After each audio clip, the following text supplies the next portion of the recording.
नमस्कार मित्रों।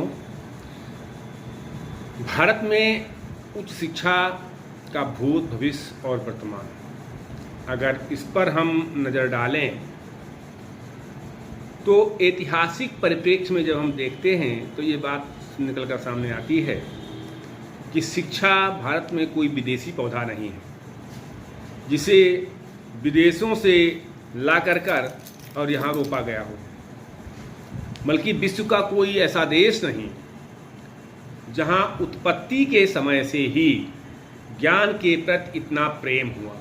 विश्व में, संपूर्ण विश्व की बात हो रही है कि संपूर्ण विश्व में कोई ऐसा देश नहीं है जहाँ उत्पत्ति के समय ही ज्ञान के प्रति इतना प्रेम हुआ हो, या जिसने इतना स्थायी और सशक्त प्रभाव डाला।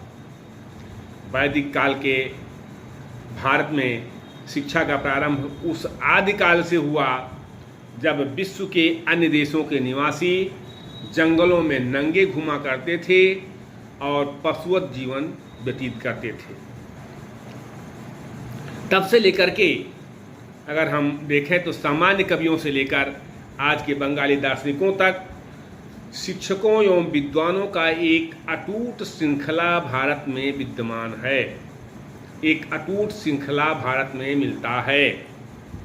भारतीय शिक्षा का अगर ऐतिहासिक परिप्रेक्ष्य आप देखें तो 5 खंडों में बांटा गया है भारतीय शिक्षा के इतिहास को। वैदिक कालीन शिक्षा 2500 ईसा पूर्व से 500 ईसा पूर्व तक, बौद्धकालीन शिक्षा 500 ईसा पूर्व से 1200 ईस्वी तक, मुस्लिम कालीन शिक्षा 1200 ईस्वी से 1707 तक, और ब्रिटिश कालीन शिक्षा 1707 से लेकर के और 1947 तक, और स्वतंत्रताकालीन शिक्षा 1947 से और अब तक।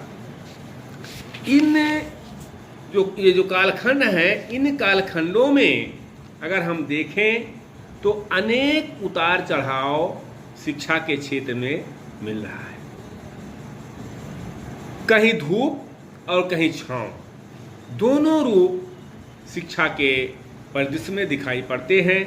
एक तरफ जहां हमारी विशेष उपलब्धियां हैं, जहां हम चांद पर पहुंचे हैं, जहां हम विश्व के प्रत्येक देश से कंधा मिला करके चलने में अपने आप को समर्थ बनाए हैं, जहां वो चाहे तकनीकी हो, चाहे विज्ञान हो, चाहे अर्थव्यवस्था हो, चाहे वो कृषि हो, हर क्षेत्र में कृषि, विज्ञान या जो है युद्धक प्रणाली, विमान बनाने में हर जगह भारत ने अपनी ज़बरदस्त उपस्थिति दर्ज की है या दर्ज कराई है।